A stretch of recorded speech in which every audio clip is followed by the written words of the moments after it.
이 교회라고 보면 지난 주일이 성령 강림 주일이었습니다. 그래서 선교사님 모셔서 말씀을 전가하는 이유로 제가 말씀을 전가하지 못하였습니다. 오늘 성령에 관해서 말씀을 상고하며 은혜를 나누기를 합니다. 여러분, 성경은 약속의 책입니다.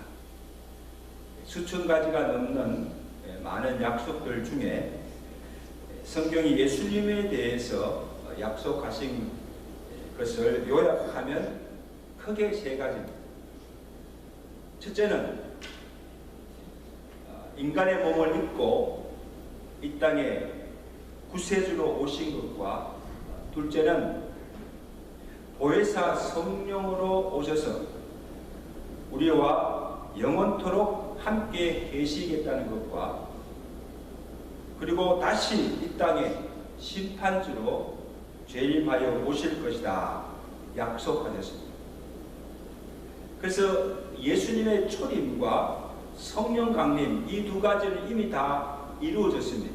그 약속대로 성취되었습니다. 그리고 나머지 한 가지, 이 예수님의 재림이 이루어지지 않았지만 장차 반드시 이 또한 약속대로 이루어질 것을 우리는 믿습니다. 그래서 오늘 우리는 다시 오실 그 재림 예수를 대망하며 기다리고 있습니다. 오늘 본문은 오순절 성령 강림 사건을 우리에게 기록해 주고 있습니다. 자, 예수님께서 부활하신 후 바로 성천하지 아니하시고 40일 동안을 지상에 머물면서 제자들에게 하나님 나라의 일에 관해서 말씀하시고, 성천하시면서 제자들에게 약속의 말씀을 주십니다. 사도행전 1장 4절이죠. 너희가 이 예루살렘을 떠나지 말고 아버지께서 약속하신 것을 기다리라고 말씀하십니다. 너희가 몇 날이 못되어 성령으로 세례를 받으리라 약속하시고, 그리고 이 말씀을 하신 후에 제자들이 보는 가운데서 구름을 타고 하늘로 올라가셨습니다. 자, 제자들이 예수님의 성천하신 것을 본 후에, 감난산에서 예수님이 성천하신 것을 본 후에 집으로 바로 가지 않고 그들이 다시 예루살렘의 마가의 집에 가서 거기서 모였습니다. 그날 거기 모인 자들이 누구인가 하면 오늘 사도행전 1장 13절에 자세히 기록하고 있습니다. 베드로와 요한, 야고보, 안드레와 빌립, 도마와 바돌로메, 마테오와 및 알페의 아들 야고보, 셀료신 시몬, 야고보의 아들 유다가 다 거기 있어. 예수님의 제자들이죠. 그리고 여자들과 예수의 어머니와 아우들이 모였습니다. 세어보니까 거기 그때 그날에 모인 수가 120여 신도들이었습니다. 오늘같이 우리가 주의진 함께 모인 것처럼 그때는 교회가 없기 때문에 마가의 다락방에 120여 신도들이 지금 모여있어 그들이 한 일이 무엇인가 하면 1장 14절 보세요. 더불어 마음을 같이하여 오로지 뭐에 기도에 힘쓰더라. 아마 우리같이 모여서 찬양도 하고 그 다음에 말씀도 듣고 그 다음에 더불어 함께 합심으로 간절히 기도하였는데, 여러분 그때 무슨 기도를 드렸을까? 제가 볼 때는 오로지 한 가지, 예수님이 약속하신 성령을 우리에게 보내주시기를 간절히 기도하고 있습니다. 여러분, 예수님께서 제자들에게 이제 내가 가면 몇 날이 못 되어 너희가 성령을 받으리라 약속하셨어요.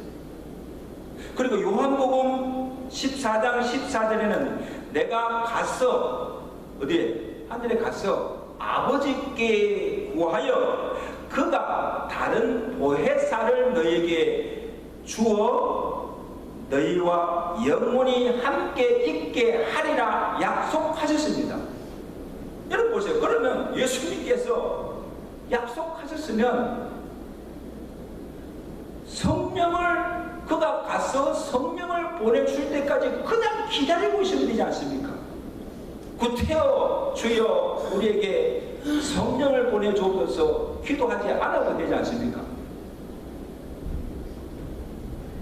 근데 오늘 본문에 그들이 함께 모여 더불어 합심하여 기도하기를 주여 약속하신 성령을 우리에게 보내어 주소서라고 간절하게 기도하였다는 사실.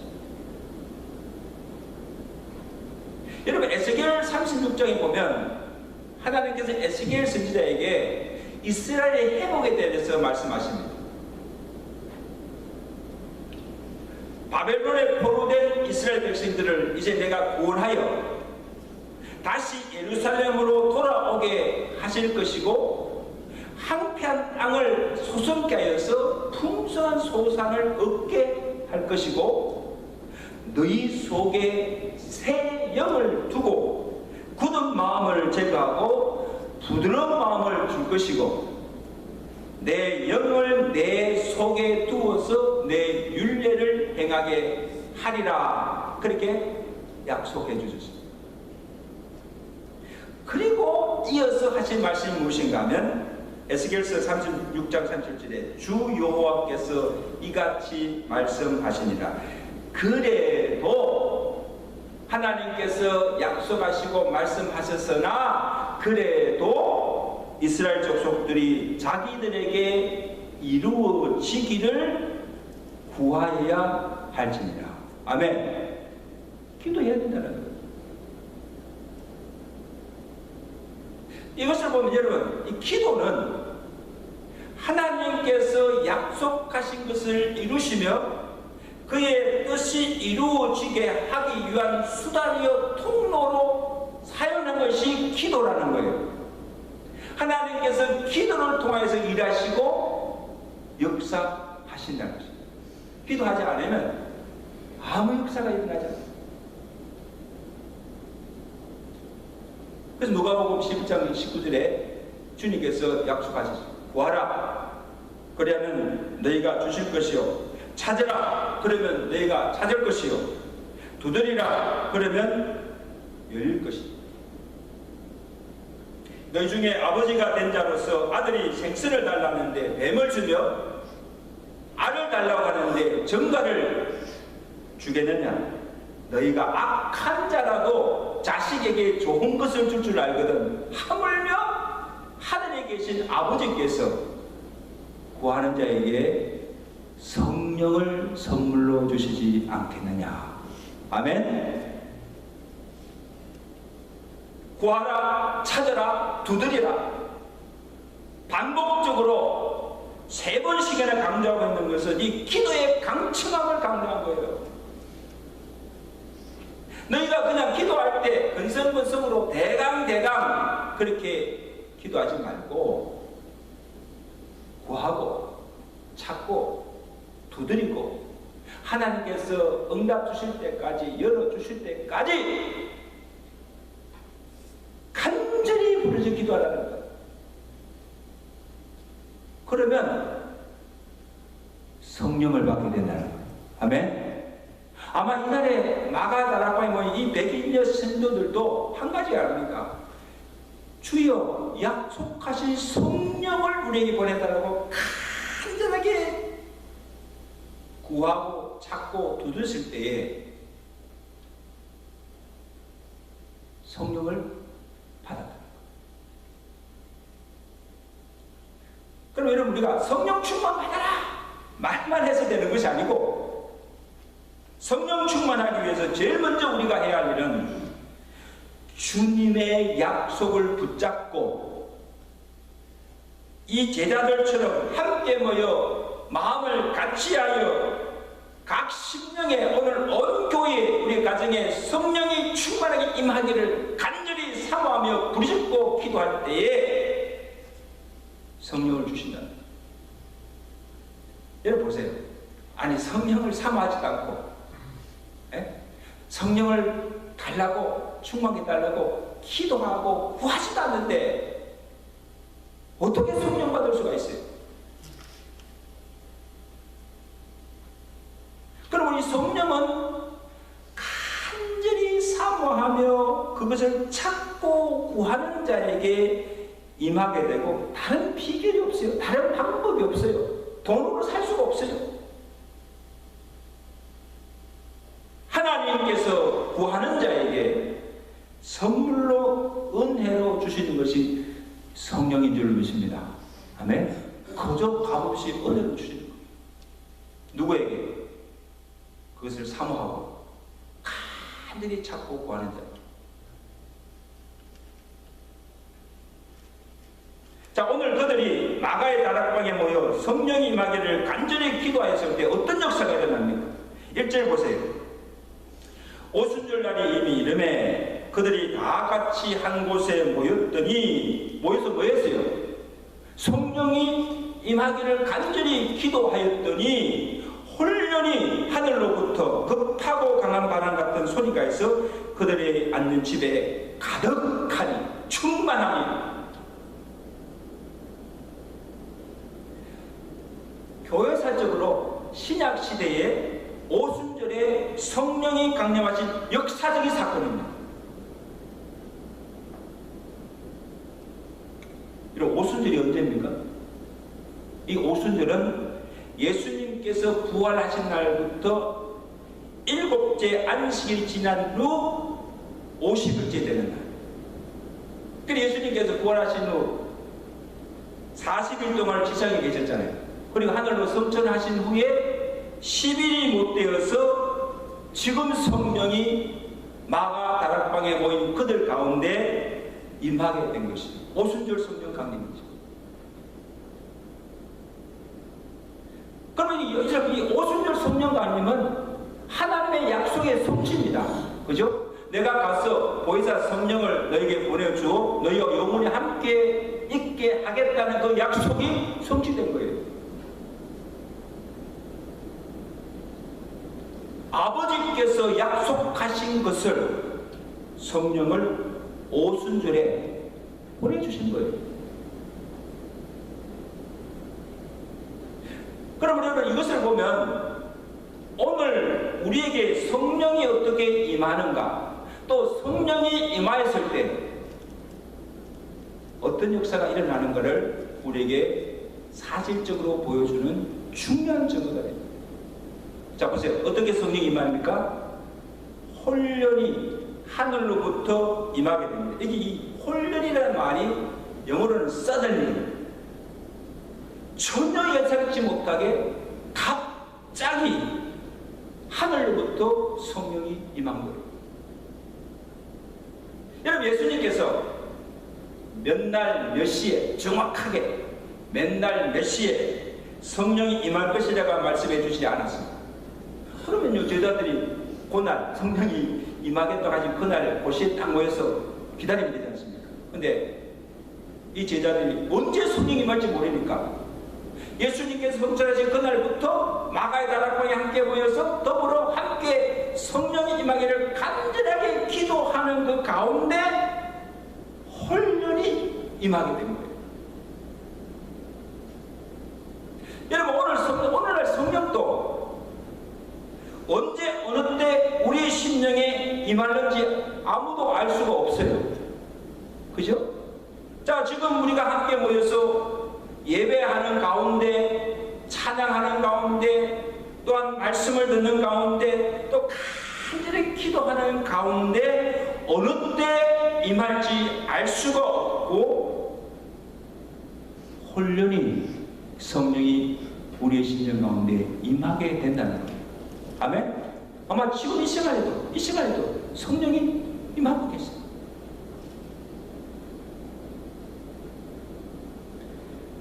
여러분 예수님의 재림도 이와 같다는 거예요. 내가 다시 오리라, 그죠? 내가 가서 다시 오리라 약속하셨지만 정확하게 그 때와 그 시를 우리에게 알려주지 않았어요. 그리고 언제 예수님께서 오실지 우리는 그러나 우리는 분명히 믿는 것은 예수님께서 약속대로 반드시 다시 오실 것을 우리는 믿습니다. 그 때와 그 시는 알 수가 없지만 우리가 항상 깨어 기도하면서 준비하며 기다릴 때에 인자가 전혀 생각지 않을 때 도적같이 우리에게 오신다는 거예요. 그러니까 우리가 언제 끝날을 알 수가 없으니까 항상 깨어 있어요. 다시 오실 주님을 마저 준비하며 기다립니다.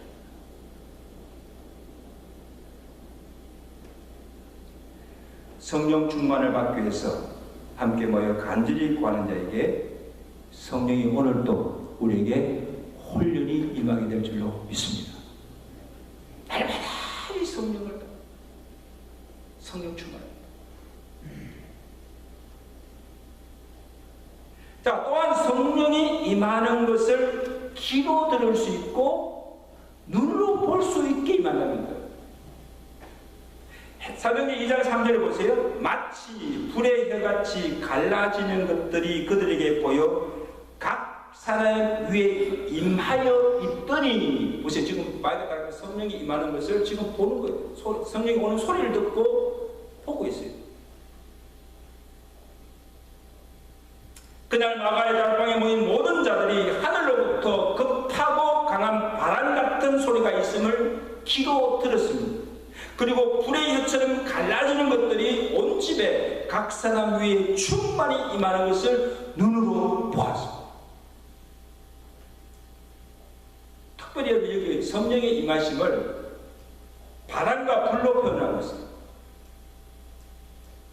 여기 성령이 임할 때 바람과 불과 같은 역사가 나타난다는 거예요. 여기 바람을 이 히브리어는 르하어이고 이 헬라어 원어로는 푸누마. 이게 뜻이 뭔가 하면 하나님의 생기, 하나님의 영, 숨을 쉰다. 숨을 르하어, 푸누마라고.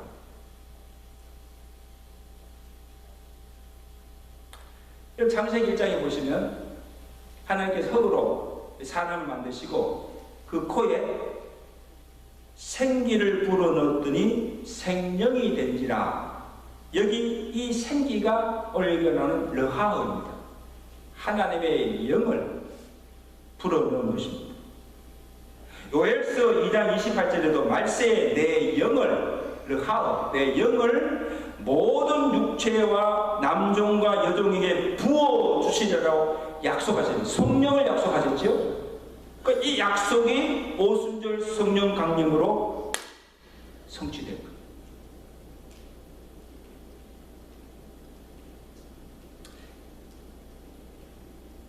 내가 어떻게 하면 하는 날에 갈 수 있습니까? 묻는 니고데모에게 예수님께서 말씀하시죠. 요한복음 3장 8절에 바람이 임의로 불매 내가 그 소리는 들어도 어디로부터 와서 어디로 가는지 알지 못하나니 사람이 성령으로 거듭나는 것도 이와 같다. 이게 무슨 말이에요? 여러분 바람이 막 불잖아요. 바람이 지금 막 불면 우리의 눈에는 바람이 보이지 않지만 바람이 지나고 나면 현상들이 나타나잖아요. 그 현상들을 우리가 보잖아요. 강한 태풍이 불면 나뭇가지가 막 흔들리고 그 뿌리채 막 뽑혀나가고 건물이 무너지기도 하고 막 지붕이 막 날아가기도 하고 쓰나미가 불려서 바람 물결이 막 창하게 일어나고 이런 것들을 봅니다. 이것이 바람의 힘이에요. 눈에는 보이지 않으면 바람이 일으키는 현상들을 우리가 봅니다. 보세요. 성령이 역사하는 것을 우리가 눈으로 볼 수가 없지만 성령이 우리에게 임하게 되면 이런 현상들이, 역사들이 나타난다는 거예요. 아멘. 그래서 이 바람 같은 성령이 우리의 심령에 임하게 되면 이 죽었던 심령이 살아나고 침체된 심령들이 솟게 되고 죄된 본성이 깨어지고 거듭나고 새로워지는 역사가 일어난다는 것입니다. 이게 성령의 능력을 일으키는 역사예요. 그래서 우리가 눈으로 볼 수 있다는 거예요. 아, 저 사람 성령 받았구나. 아, 저 사람이 성령으로 거듭났구나. 그것이 보여진다는 거예요. 이게 성령 충만의 증거라는 거예요.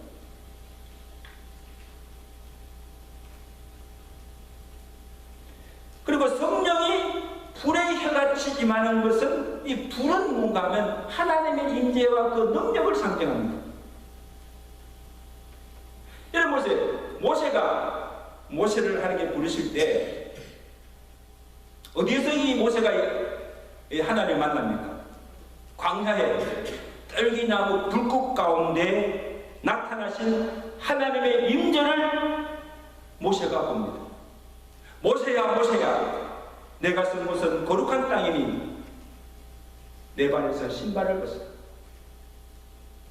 불꽃 가운데서 말씀하시는 하나님의 음성을 모세가 듣습니다. 또 하나의 사례는 엘리야 선지자가 바알의 신자들과 대결할 때에 갈멜산 제단에 제물을 얹혀놓고 하나님께 기도합니다. 주여, 불로 응답하시사 이 모든 제물을 사르게 하소서. 간절하게 기도했을 때 어떤 일이 일어났습니까? 하늘에서 불이 내려서 그 제단의 제물을 사르는 역사가 일어났습니다. 불의 역사입니다. 아멘. 불도 나타나는 거예요. 그러므로 이 불같은 성령은 모든 것을 태우며 소멸하는 영입니다. 성령의 불이 임하게 되면 죄를 통해하며 모든 더러운 죄를 소멸하며 우리의 심령을 깨끗하게 하고 정결하게 합니다.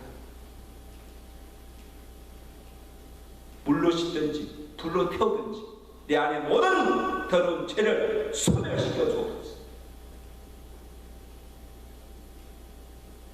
그리고 성령의 불을 받으면 능력을 받아서 큰 권능을 행하게 됩니다.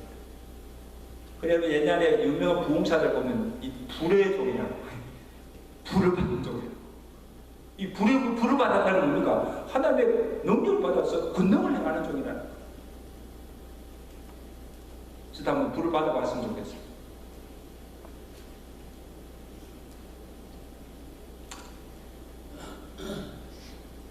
그리고 말씀을 전할 때 불의 역사가 나타납니다. 여러분 베드로 보세요. 베드로가 이 오순절에 이 성령 충만을 받아서 그 다음에 말씀을 전할 때 이 불의 역사가 나타난 거예요.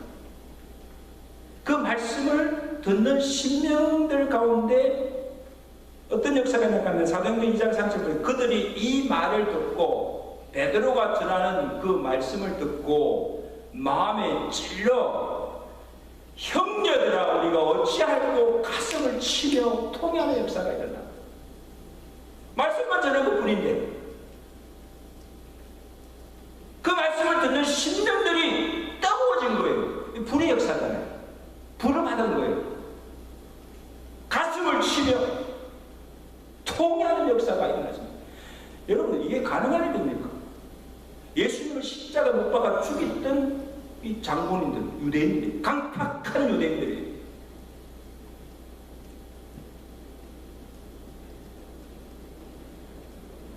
그들이 하루에 회개하고 3,000명이 구원받는 역사가 일어났습니다. 할렐루야. 성령의 역사, 성령의 능이 아니고는 일어날 수 없는 거예요.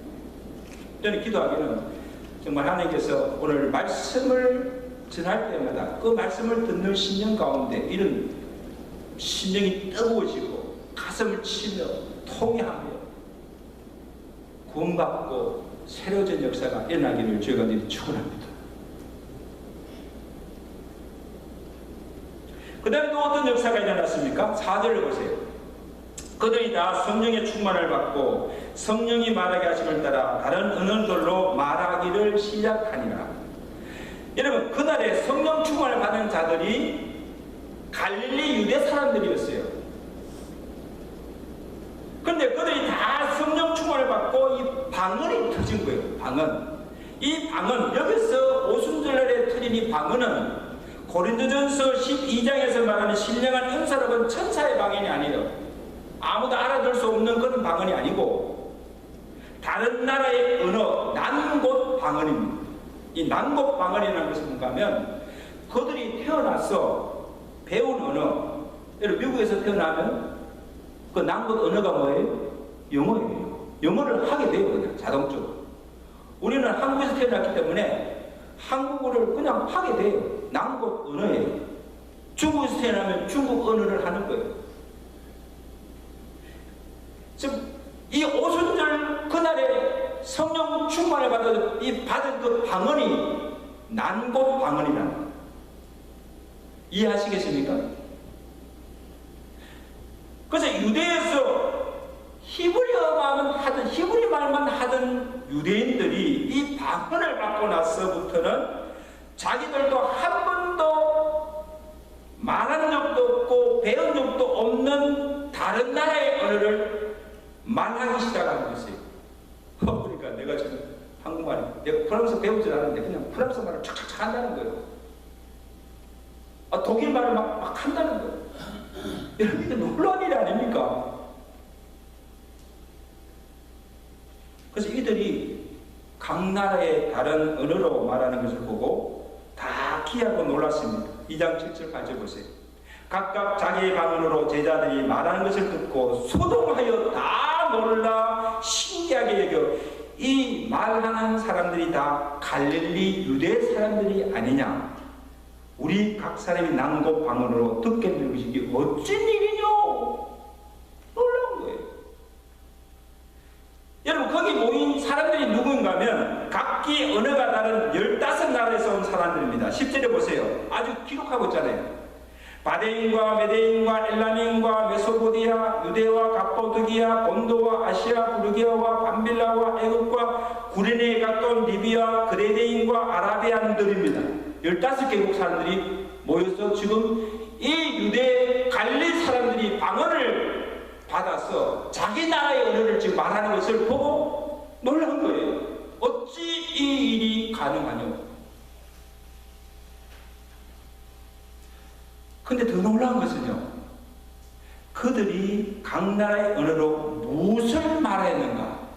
방언이 터져서 막 각 나라의 언어를 하는데 무슨 말을 하는가 보면 2장 17절 보래. 우리의 각 언어로 하나님의 큰 일을 말함을 우리가 듣는도다. 그 하나님이 이루신 그 큰 일이 뭡니까? 예수의 십자가와 부활의 도를 전한 것입니다. 아멘. 베드로가 성령 충만하여 유대인들에게 전한 것도 너희가 십자가에 박은 이 못 박아 죽인 이 예수를 하나님이 살리시고 우리의 주와 그리스도가 되게 하셨다. 십자가의 복음을 전한 것. 여러분, 이것은 우리에게 무엇을 보이는가 하면 오순절에 성령을 보내주시고 방언을 주신 목적이 무엇인가를 알 수가 있다는 것입니다. 각 나라의 언어로 예수의 십자가의 복음을 전파하기 위한 것입니다. 분명한 목적입니다. 그리고 하나님께서 오순절에 성령을 보내주신 것도 복음 전파였습니다. 사도행 1장 8절에 성령이 너에게 임하시면 오순절에 너희가 성령 충만 받으면 권능을 받고 예루살렘과 유대와 사마리아와 딴 데까지 가서 내 증인이 되리라. 증인 되기 위해서. 다른 이유가 없습니다. 유대인들만 아니라, 유대만 아니라 모든 민족들에게 가서 복음을 전하도록 성령도 주시고 은사도 주시고 방언도 주시고 권능도 주신 것입니다. 하나님의 나라의 일을 전하기 위해서. 이제 말씀하신 산성도 여러분, 이 방언은요, 하나님이 주신 성령의 여러 가지 은사 중에 하나가 방언의 은사입니다. 이 말은 우리가 성령 충만 받았다고 해서 다 방언을 하는 것도 아니고, 또한 방언을 하지 못한다고 해서 성령 충만하지 못하거나 믿음이 없다는 것도 아니고, 더욱이 방언을 하지 못하면 어느 교파에서는 구원받지 못한다고까지 합니다. 여러분, 방언은 구원의 조건이 아니에요. 방언 못해도 구원받았습니다. 아멘? 방언은요, 그냥 성령이 각자에게 주신 여러 가지 은사 중에 하나예요. 구원과는 관계가 없어요. 그러나 이 은사라는 것은 성령께서 각 믿음의 분량대로 주시는 은사예요, 은사. 그리고 받을 수도 있고 받지 않을 수도 있다. 그러나 성경 우리에게 말해줍니다. 너희는 가장 좋은 은사 주시기를 구하라고 했습니다. 그래서 기도하기는, 하나님, 우리에게 천사의 방언도 주셔서 하나님과 긴밀하게 기도하게 하시고, 또한 오순절에 임한 이 성령 충만 받아서 낭독 방언을 한 것처럼 각 나라의 언어를 주셔서 천국 복음을 전파하게 하시고, 여러 가지 좋은 은사를 주셔서 주의 몸된 교회를 잘 섬길 수 있게 해 주옵소서. 기도하시길 바랍니다. 그래서 하나님께 성령의 은사를 구하여 가장 주시는 그 은사대로 주님 앞에 충성하시며 하나님 나라를 위해서 크게 일하시는 오늘 저와 되시기를 주가 드리 축원합니다. 기도합시다.